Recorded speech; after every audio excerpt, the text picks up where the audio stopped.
Boa noite, gente. Estamos aguardando aí a nossa entrevistada, a Liana Evangelista.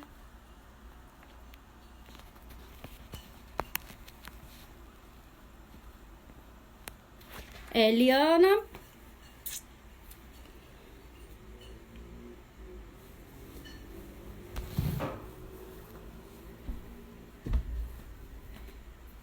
Boa noite. Quero aqui agradecer a todas as pessoas que vão participar dessa live. A gente organizou uma live, a gente do coletivo de Mulheres Negras Junta Preta, com a entrevistada de hoje, que é a Liana Evangelista. E a gente está aguardando ela aqui para a gente começar.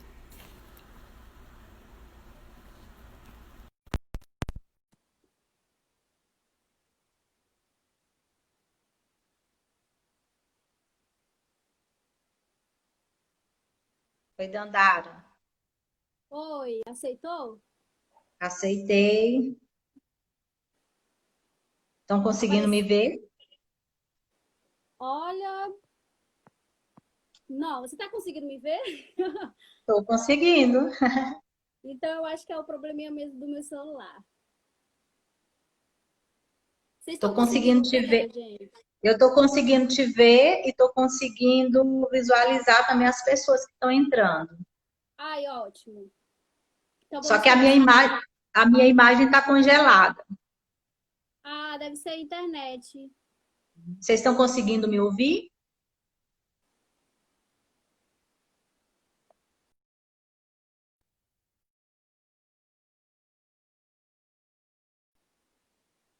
Oi.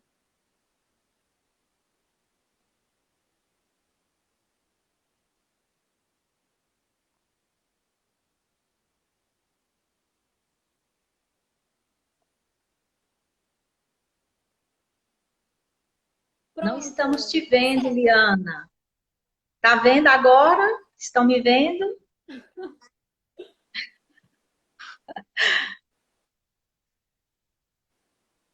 Tá me Vamos ouvindo, começar? Dandara? Vamos, Tô vamos ouvindo sim. perfeitamente. Você tá me ouvindo perfeitamente? Estou te ouvindo, te vendo. Ótimo, então vamos começar. Boa noite, galera. Para quem não me conhece, eu sou Dandara, sou jornalista, sou militante aí do movimento negro, militante também do coletivo de Mulheres Negras Junta Preta. E nós, enquanto coletivo, organizamos essa live para falarmos a respeito da Covid-19 aqui no nosso estado, Tocantins, e como é que está a situação da população negra, quais são os desafios. E aí a gente trouxe uma convidada, né, a nossa entrevistada, Liana Evangelista, que é uma enfermeira, mestra em Ciências da Saúde, e eu quero que você se apresente, fale quem é você, onde você atua. Tá certo. Boa noite, Dandara. Boa noite, coletivo do Ajunta Preta. Boa noite, colegas que estão aí na nossa live no Instagram, né? A gente já agradece. E agradeço também o convite desse coletivo de mulheres muito conscientes de seu papel na sociedade e que fazem uma diferença enorme na vida de muitas mulheres aqui no Tocantins e do Brasil também, né? Um abraço para todo mundo. Eu sou Liana Bacelar, evangelista Guimarães, sou enfermeira, sou tocantinense, atuo há 18 anos no Sistema Único de Saúde no Tocantins, já trabalhei na assistência, trabalho na gestão também, na Secretaria Estadual de Saúde, e trabalho especificamente com saúde coletiva, saúde materna e infantil, trabalho com a questão também de determinantes sociais, né? Aspectos da violência. E estou super feliz de estar aqui, né, nesse momento, tendo essa oportunidade de falar sobre os desafios para nós, enquanto população negra, no enfrentamento a essa pandemia da Covid-19 aqui no Tocantins. Vamos conversar um pouco sobre isso, né? Unir forças. Ótimo, muito bom. Eu queria que você falasse, primeiramente, contextualizasse o que seria essa pandemia. Então, gente, a gente está ouvindo o tempo inteiro a palavra pandemia, né? É uma palavra que ela não é recorrente na saúde, né? ela é utilizada principalmente, determinada pela Organização Mundial de Saúde. Existe um tratado internacional que determina o que é uma epidemia, o que é uma pandemia, né? E também o que é uma emergência em saúde pública. No final de 2019, nós tivemos a questão da emergência em saúde pública em outros países relacionada ao Covid-19, né? A essa doença Covid-19 pelo coronavírus, né? E aí, em março, nós mudamos essa nomenclatura, né? Foi mudada essa nomenclatura, a Organização Mundial de Saúde mudou essa nomenclatura para pandemia. E o que significa essa pandemia? A pandemia significa que determinada doença, uma nova doença, ela teve uma disseminação assim mundial. Ela atingiu vários continentes, né?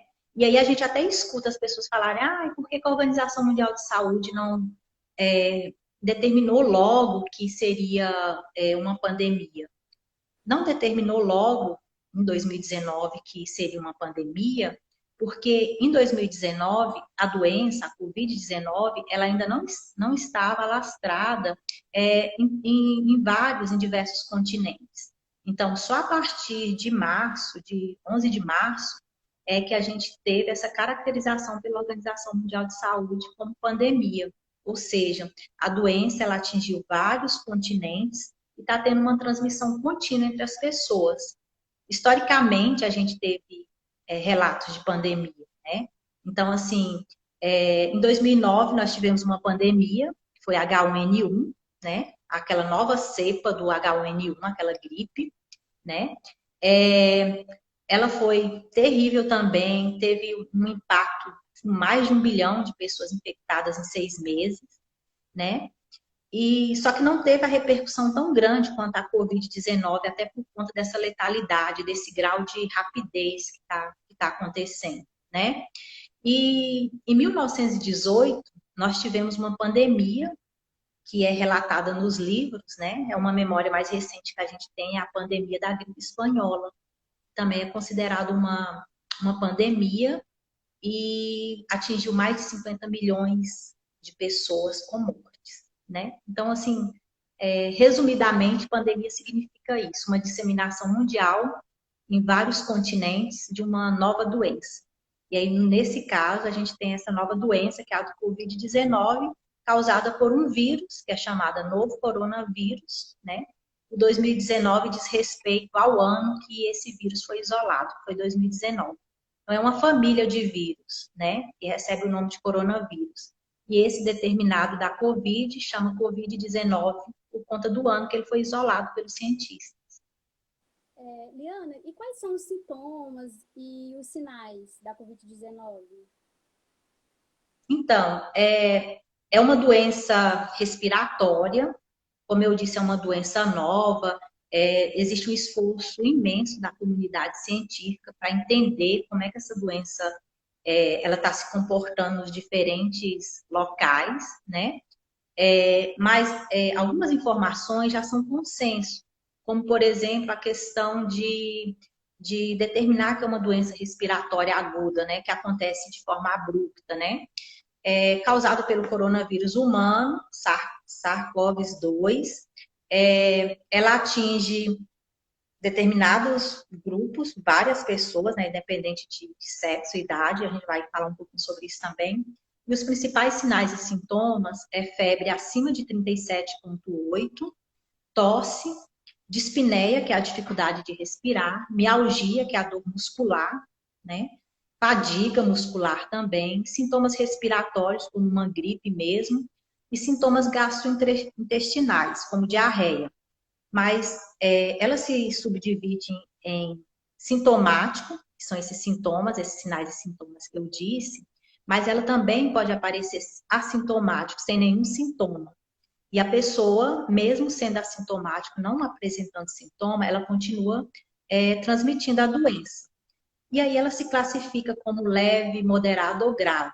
O grande problema da Covid-19 é que a evolução dela é muito rápida. Em determinados grupos, né, a gente está tendo um número rápido de mortes, de óbitos, porque a doença ela sai de sinais e sintomas leves, como uma gripe, e evolui para o óbito com parada respiratória, né? E tem grupos que são específicos, né? Como idosos, portadores de diabetes, de hipertensão, de doenças crônicas, de câncer, né? Portadores de doença falciforme e idosos, eles são mais acometidos e têm um maior risco de desenvolver as formas graves da doença e evoluir para o óbito, para a morte. E em relação às medidas de proteção, quais Uhum. são? Então, as medidas de proteção, basicamente, é a questão da higiene, de lavagem das mãos com água e sabão, de forma permanente, constante. A utilização, a Anvisa, né, a Agência Nacional de Vigilância Sanitária, já tem normas técnicas e estudo que comprova a questão que a lavagem adequada das mãos elimina o vírus, e também a utilização de álcool na concentração de 70%. Outra questão é a questão de evitar aglomerações, né? Evitar ter distanciamento social também é uma medida extremamente eficaz, até porque o que nós temos ainda em relação a essa doença é que nós não temos um medicamento específico para ela, né? Nós não temos vacina ainda. Todo o tratamento que é fornecido à pessoa que adquiriu a doença são tratamentos sintomáticos, para os sintomas, mas ele não é um tratamento específico. E isso agrava a questão da cura, né? Então, o que a gente pode fazer hoje, como medida mais eficaz, é a questão do isolamento social, do distanciamento e as medidas protetivas de higiene. E aí, hoje, a gente já tem também aqui no Brasil a recomendação da utilização de máscara, né? Isso faz com que a gente evite o maior número de contágios, apesar que nós estamos numa curva crescente e ascendente de casos, né? E a gente vai falar sobre esses dados daqui a pouco. Ou seja, nós não temos vacina e nem tratamento específico. O que a gente pode fazer é a prevenção mesmo. A nossa live é falar mais a respeito do recorte racial, certo? E aí Sim. existem algumas doenças que são prevalecentes nessa população negra. Tem como você Uhum. falar em relação a isso, questões para se pensar, a saúde da população negra nesse tempo de pandemia? Sim, né? Por que é importante a gente falar sobre esse recorte de raça e cor relacionado à pandemia do Covid-19, né? Por que a gente está fazendo essa live? Por que os movimentos, né, de luta, né, tá puxando essa bandeira e tentando conversar com a sociedade sobre isso? Porque as várias questões, gente, relacionadas ao racismo no Brasil, as desigualdades históricas que nós temos no nosso país, que são gritantes. Nós vivemos num país extremamente desigual. Então, se a gente está num país de extremas desigualdades, é claro que determinados grupos populacionais eles vão ser maior impactados com a vida mesmo, né?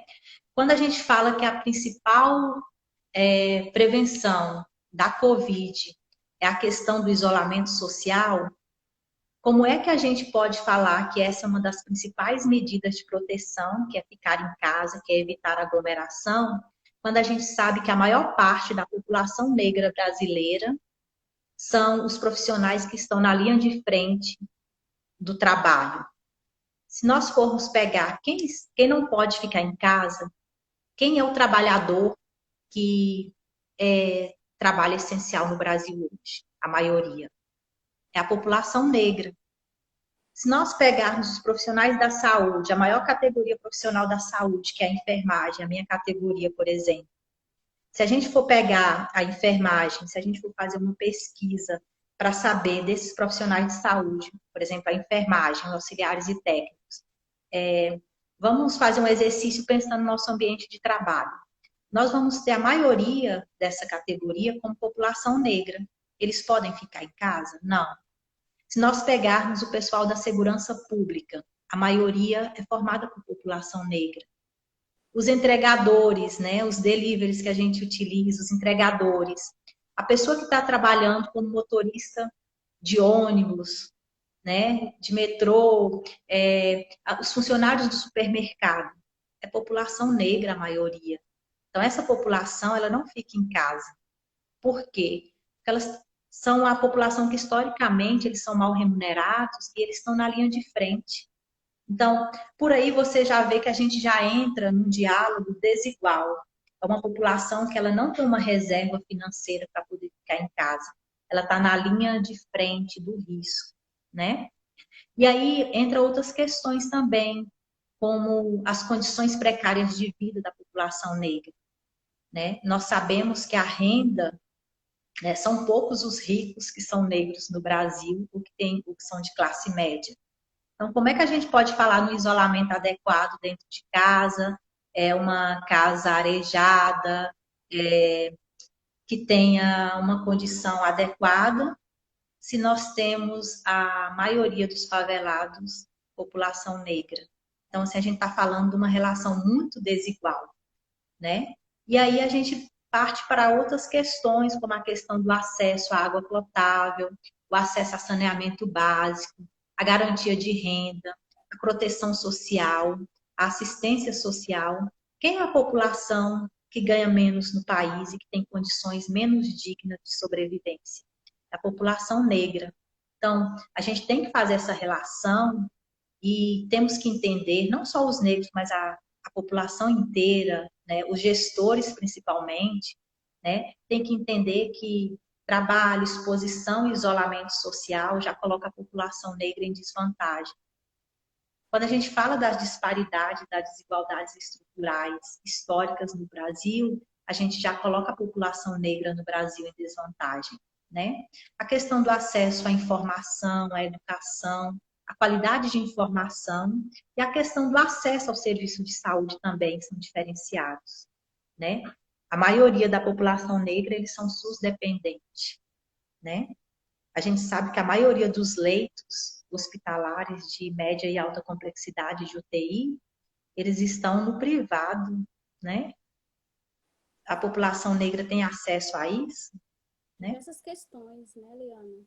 Diversas questões, né? Inclusive, E aí é também importante a pensando. gente entender, e é importante também, Dandara, a gente entender que quando a gente fala que a população negra ela é mais vulnerável para a questão da pandemia do Covid, a gente não está falando especificamente de raça, mas a gente tem que falar também da questão do racismo. A questão biológica ela é importante, mas a gente tem que falar dos outros fatores, dos determinantes sociais que pautam isso, né? Como a própria questão dos determinantes econômicos, sociais, né? A gente sabe que a população negra ela tem uma predominância para doenças cardiovasculares, hipertensão, diabetes, o câncer, a obesidade, a doença falciforme. Então, esse conjunto de doenças que eu citei agora, ela já faz com que o sistema imunológico dessas pessoas elas não atendam de forma adequada à luta contra o vírus. E aí a resposta imunológica dele é uma resposta que não é adequada e faz com que esses quadros se agravem. Complicada. E muito importante você falar disso, ainda mais na data que a gente está hoje, né? 13 de maio, que é uma data que não devemos comemorar, mas sim fazermos a reflexão. Qual é a condição que o negro, né, está atualmente? Sim. Muito bom. Uhum. E, Liana, eu queria que você falasse um pouco a respeito da sua vivência enquanto enfermeira. Como é que está essa proporção do Covid-19 aqui no estado? Você poderia falar, assim,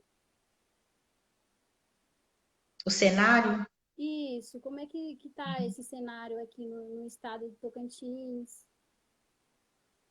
então, diariamente a Secretaria Estadual de Saúde e os municípios também, eles estão liberando informações, né, a respeito da pandemia. Hoje, dia 13 de maio de 2020, nós estamos, o último boletim que saiu, nós estamos com 932 casos confirmados da doença no Tocantins. O Tocantins ele é dividido em 8 regiões de saúde. 139 municípios são divididos em 8 regiões de saúde. Nós temos casos nas 8 regiões de saúde. Nós temos os dois maiores municípios, que é Palmas e Araguaína, com os maiores números. Araguaína é o município que tem mais casos, né? Nós temos 757 pessoas em isolamento domiciliar ou hospitalar, né? Hoje nós temos 22 pacientes na UTI, né, com a forma grave da doença, sendo que 18 estão em leitos públicos do SUS. Nós temos 4 pacientes em leitos privados, né? Uma coisa que está acontecendo, nós estamos numa curva crescente e ascendente de casos aqui no Tocantins. Ou seja, todo dia a gente está multiplicando os casos que estão sendo diagnosticados. E aí, por mais que a gente ache que esse número, 932 casos, é muito e é muito mesmo, a gente sabe da questão da subnotificação ainda de síndrome gripal, que pode ser Covid, e a gente sabe da limitação que nós temos, não só o Tocantins, mas o país inteiro, o mundo inteiro, né? A limitação de ter testes em quantidade suficiente para testar a população em massa. Ou seja, se a gente fosse testar a população inteira, a gente teria muito mais casos, né? E aí, uma coisa também que é importante a gente falar aqui no Tocantins, que nós já temos 21 óbitos por Covid-19, né? Nós somos um estado que tem uma densidade territorial grande, mas a nossa densidade populacional é pequena, né? Então, essa quantidade de casos confirmados e de óbitos já é muito preocupante para nós. Até porque a maioria dos nossos municípios são municípios extremamente pequenos. Nós temos municípios, a maioria dos nossos municípios tem entre 2.000 e pouco, 5.000 habitantes. Então, imagine o que é isso com uma pandemia, né? A nossa situação é uma situação extremamente preocupante, né? Uma das coisas que eu gostaria de chamar muita atenção na live, assim, até para a gente repensar e para a gente replicar isso, nós temos, a maioria dos nossos municípios são municípios muito pequenos do interior. E aí a gente acaba escutando das pessoas achando que estar no município do interior, eles têm uma certa proteção, né? É importante a gente desconstruir essa ideia. Municípios do interior, zona rural, também é local de risco. Se a gente aglomera, se a gente visita, se a gente não faz o isolamento como deve ser feito, essa população está correndo risco. E essa população do interior, o risco dela é pior ainda. Por quê? Porque os nossos serviços de média e alta complexidade, os nossos leitos de UTI, os nossos hospitais, eles não estão no interior, eles estão nos municípios maiores. Ou seja, se adoece aquela população do interior, ela tem muito mais chance de se agravar do que quem está numa cidade maior, pela questão do acesso. Os nossos municípios são longe uns dos outros, né? Muitos municípios, quando eles têm que encaminhar pacientes para os locais onde tem hospitais, tem que percorrer mais de 200, 400, 500 quilômetros. Então, isso é tempo, isso é vida, né? Então, a gente tem que ter um cuidado especial com essa população nossa que está no interior. Ela tem que chegar a informação de qualidade e saber que também estão correndo muito risco no interior, né? E aí, todos os 139 municípios têm planos de contingenciamento, tem ações que estão norteando o cuidado com essa população. Mas esses planos, eles têm que abranger essas especificidades. As 8 regiões de saúde do Tocantins, os 139 municípios, são regiões extremamente diferentes, de acesso, de serviço, de perfil epidemiológico, né? Então tem que ter esse cuidado.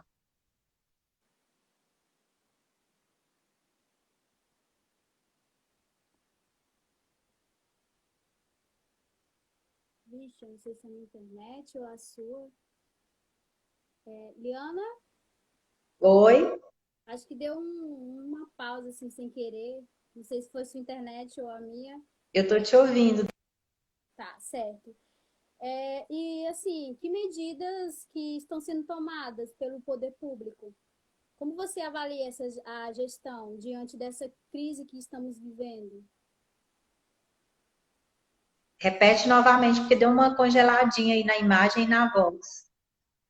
Ah, certo.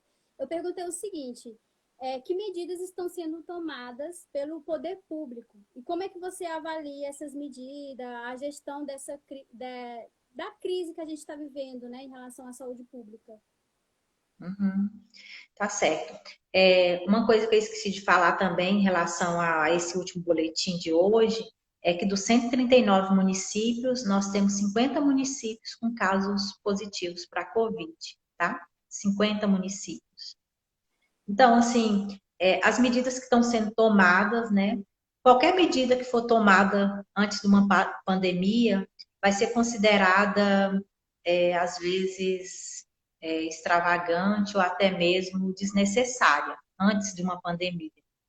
Depois que a pandemia está instalada, qualquer esforço, qualquer medida, ela vai ser considerada insuficiente pela complexidade da situação, né?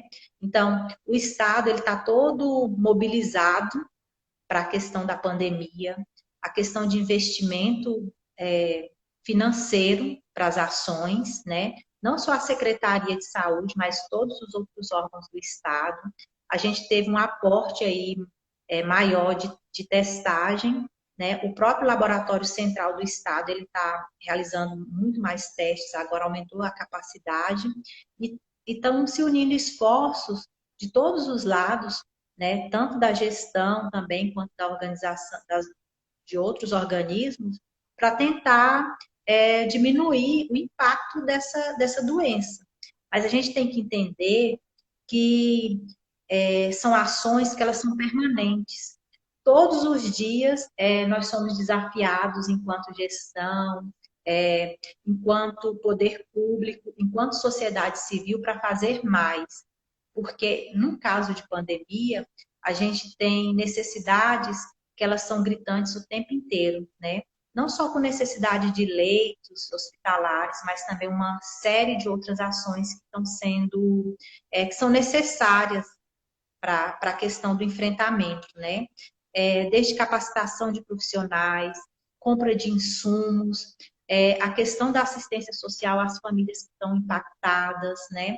A própria questão da vigilância sanitária, epidemiológica, e tantos outros, né? Então, está acontecendo esses esforços, né? Mas nós precisamos unir forças, né? Nós temos que minimamente estarmos alinhados, né? A questão da ciência, das evidências científicas, né? E também ao que as autoridades sanitárias colocam, né?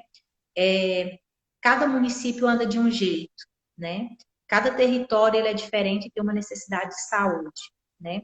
Nós temos municípios aqui que já tiveram casos, inclusive óbitos, mas temos municípios também que ainda não teve nenhum caso, né? Então, cada município ele vai se apresentando de uma forma, mas os esforços eles são coletivos, né? E são diferenciados para cada região.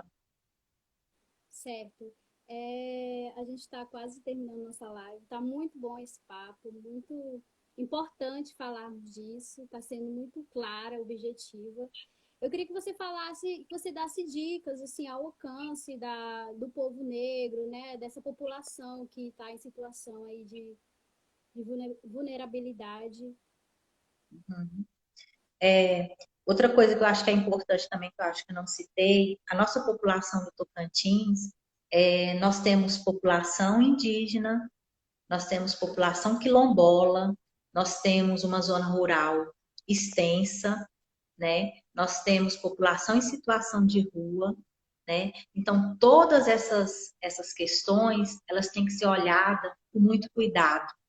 Esses grupos populacionais que estão em situação de vulnerabilidade desde antes da pandemia, eles não podem ser tratados como quem não estava em situação de vulnerabilidade. Então, todos os gestores, a sociedade como um todo, tem que ter um olhar diferenciado para aquela população. Se eu estou em determinado município, quem é a minha população que está em situação de rua? Quem é a minha população? Eu tenho quilombola, como é a minha população de zona rural, quem são os meus a minha população que são portadores de doenças crônicas, que são grupos de risco. Então, existe essa necessidade, principalmente agora, da gente olhar.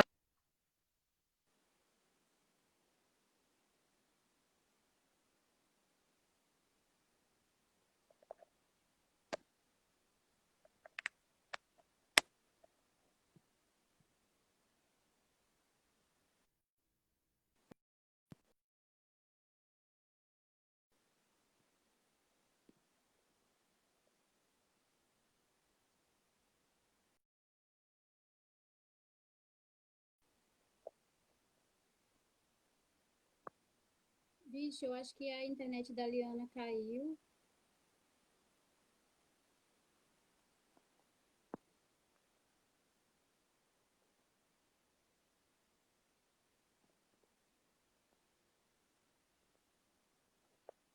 Gente, eu acho que a internet da Liana parou de funcionar. Que ela saiu aqui.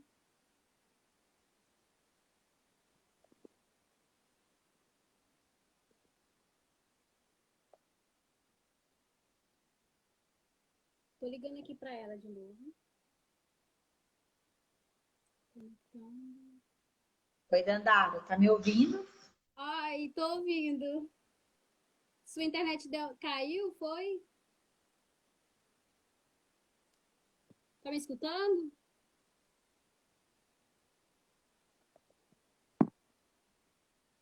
Liana?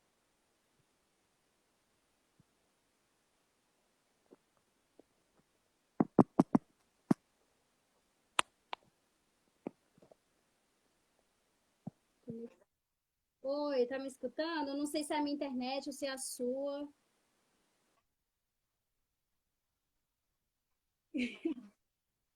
Ai, sim, olha que eu tô em 4G e com Wi-Fi, mesmo complicado.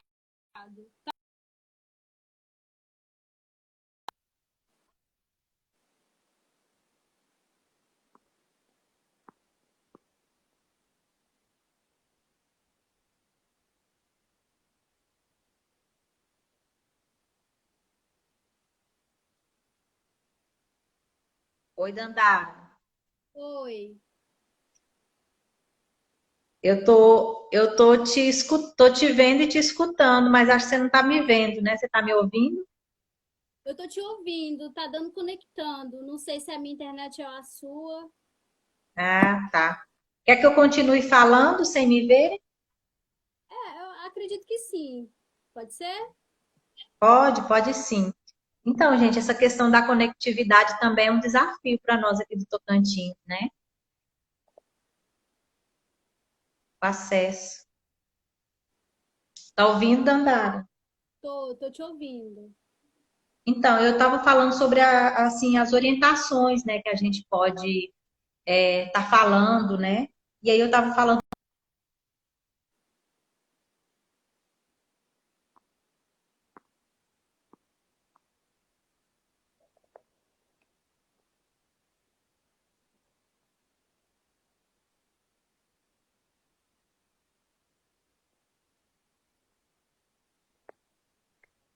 saí, entrei, a internet caiu novamente. Isso, aí eu te mandei convite agora. Ai, tava tão bom. Pois é, mas depois a gente vai ter outras oportunidades também. Então, só concluindo, gente, tá me ouvindo, Dandara? Tô. É porque tem gente colocando aqui no comentário, voltou, parou, voltou. Ai, gente. Então, assim, as recomendações que a gente faz, né, hoje, é a questão de unirmos força mesmo, né? Não só com a pandemia, mas principalmente agora, né? A necessidade de olhar para o outro.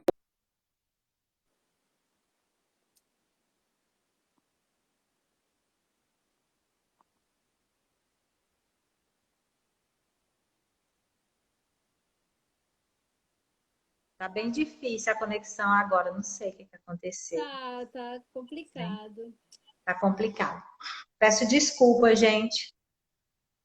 E a questão de seguirmos as recomendações, né? A questão da higienização das mãos, a questão do contato. Se tivermos um caso de pessoas doentes, a gente pediu apoio para o serviço de saúde, principalmente no isolamento que foi realizado domiciliar, né? A questão do uso da máscara. E também nós temos um olhar diferenciado para quem é grupo de risco, temos um olhar diferenciado para os idosos, para as crianças também, né? As pessoas que estão trabalhando devido à fragilidade do vínculo empregatício ou que estão com...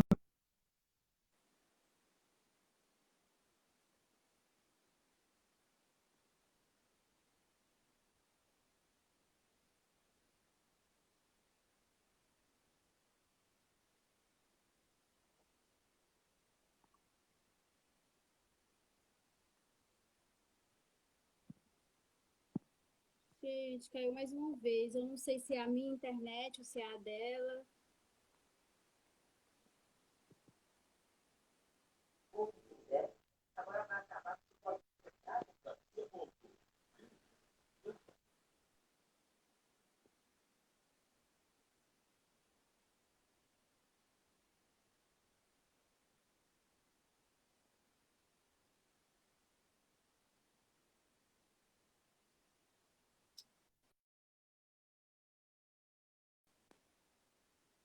Vou tentar chamar aqui mais ela mais uma vez.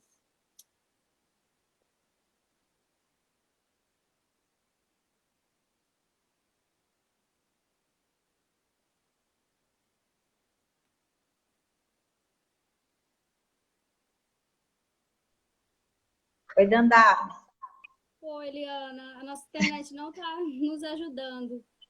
Não está nos ajudando. Mas o bom é que já estamos no finalzinho mesmo. Sim, sim. Então, assim, a recomendação, gente, é seguir o que as autoridades sanitárias estão colocando, a questão do isolamento social é super importante e tentarmos nos ajudar, né, uns aos outros, buscar grupos de apoio, fazer bom uso das redes sociais, tentar manter a nossa rotina de alimentação, de higiene de sono e principalmente de saúde mental o mais elevado possível, né? Ai, gente, tá impossível, infelizmente.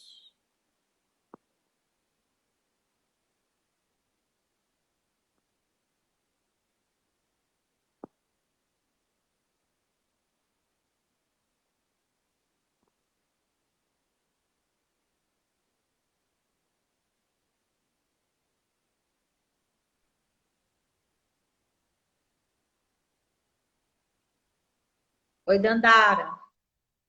Tá caindo toda hora. Tá caindo. Depois a gente pode, em outro momento, a gente fazer uma nova conversa, né? Porque Certo, a gente sabe que essa pandemia ainda vai durar algum tempo, né? E a gente certo. tentar se Foi muito apoiar. importante. Você tocou em diversos pontos necessários.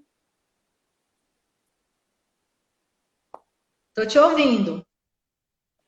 Foi muito importante essa live, assim, mesmo diante desse pequeno problema técnico, mas eu acredito que o recado foi dado para a população, para quem está nos assistindo aqui na live.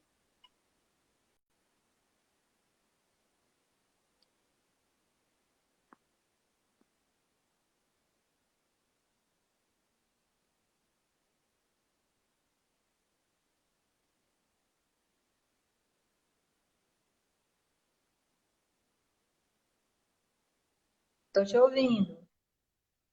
É isso mesmo. Eu acho que a gente já pode finalizar.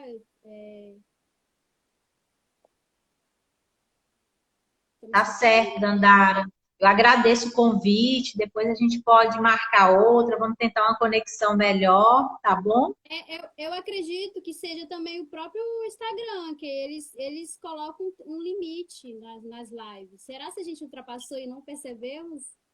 Não sei. Mas a gente pode estar, sim, fazendo outro convite, falando mais a respeito disto. E nós Tá do certo, Ajunta Preta agradecemos muito, viu? Pela sua disponibilidade. tá certo. Eu que agradeço. Infelizmente, aqui está caindo toda hora.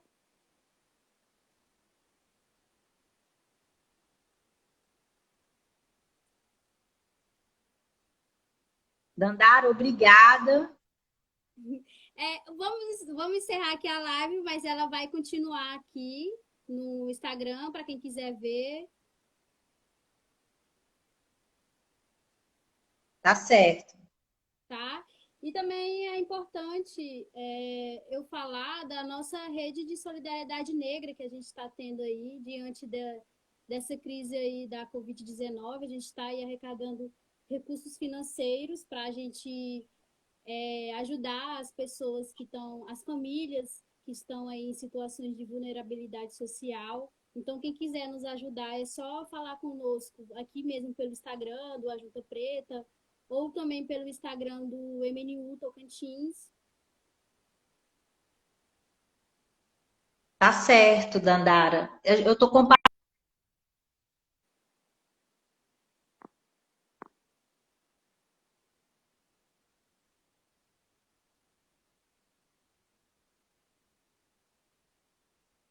Ai, agora vai, será?